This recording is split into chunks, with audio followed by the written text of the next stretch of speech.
तस्तासुर में आपको ले जा रहे हैं नवाही बस्ती टुब के रोड पर, जहां सेवरेज पाइपलाइन फटने की वजह से रोड पर गहरे गड्ढे पड़ चुके हैं। मौजूद हैं यहां पर हमारे रिपोर्टर आलमगीर सखानी, जिनके मुताबिक सेवरेज पाइप फटने की वजह से गहरे गड्ढे पड़ चुके हैं और हैवी ट्रैफिक का यहां से गुजरना नामुमकिन हो गया है। अगर कोई ट्रैक्टर ट्राली लोड यहां से गुजर गई तो हो सकता है रोड भी बैठ जाए।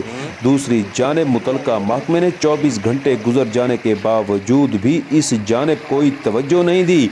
महज चंद रुकावटें खड़ी करके इस गड्ढे की निशानदही की जा रही है। अहम खबर से आपको आगाह कर रहे हैं बस्ती टुब के रोड से, जहां सेवरेज का पाइपलाइन फट जाने की वजह से गहरे गड्ढे पड़ चुके हैं।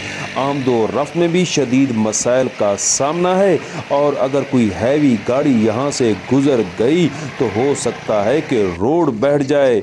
इस मौका पर अहले इलाका ने मुतलका हुकाम से फौरी नोटिस लेने का मुतालबा किया।